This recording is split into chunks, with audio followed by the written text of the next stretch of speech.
সাকিব আল হাসান যদি চাইতেন ইমরান খানের মতো নিজের একটা আলাদা সাম্রাজ্য বা রাজনৈতিক দল অনায়াসেই গড়ে তুলতে পারতেন, কিন্তু তিনি কেন পুরনো আর প্রথাগত রাজনীতির পথ বেছে নিলেন? আওয়ামী লীগে যোগ দেওয়ার সেই সিদ্ধান্তকে আজ তার কেরিয়ারে কাল হয়ে দাঁড়ালো। এতদিন পর এসব বিতর্কিত ইস্যু নিয়ে সোজাসাপটা কথা বললেন সাকিব নিজেই। সিম্পলি সাইদ অনুষ্ঠানের এক প্রোমোতে তাকে দেখা গেল জীবনের এই কঠিন সময় আর সিদ্ধান্তগুলো নিয়ে মনের আগল খুলে দিতে। সাকিবের উপলব্ধিটা বেশ নির্মম। তিনি মনে করেন ভালো সময়ে মানুষের অভাব হয় না, কিন্তু বিপদ এলে ছায়াটুকুও খুঁজে পাওয়া যায় না। নিজের দলের বর্তমান পরিস্থিতি দেখে তিনি বেশ অবাক হয়েই বললেন, আগে দেখতাম সবাই আওয়ামী লীগ করে, এখন দেখি কেউ করে না। সময়ের এই ভুল বদল যেন তাকে বাস্তবতার এক কঠিন আয়নার সামনে দাঁড়া করিয়ে দিয়েছে। মাঠের খেলা চলাকালীন রাজনীতিতে নামাটা কি চরম বোকামি ছিল?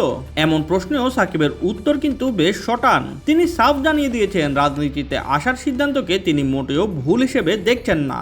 এমনকি ইমরান খানের পথ অনুসরণ না করে কেন আওয়ামী লীগের নৌকায় চললেন সেই বিতর্কেও তিনি নিজের অবস্থানেই অনড়। কোনো আফসোস বা দ্বিধা তার কথায় অন্তত ফুটে ওঠেনি।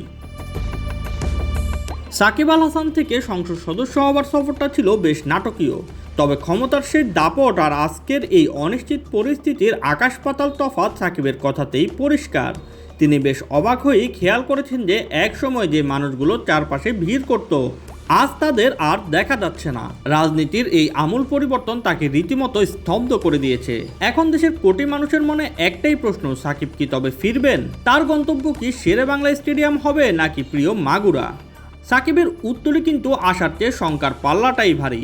তিনি খোলাখুলি বললেন, এখন তো ঢাকায় পা রাখাটাই বড় চিন্তা।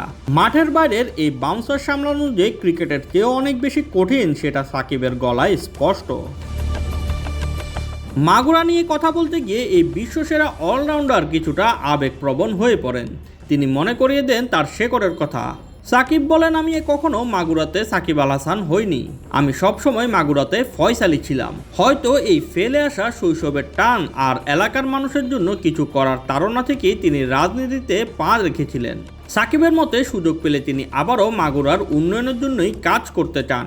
ফয়সাল থেকে সাকিব হওয়ার এই দীর্ঘ পথ চলায় মাগুরাবাসীর জন্য তার সেই পুরনো আকাঙ্ক্ষা এখনো ম্লান হয়ে যায়নি। Shoaib Shams, BD sports time.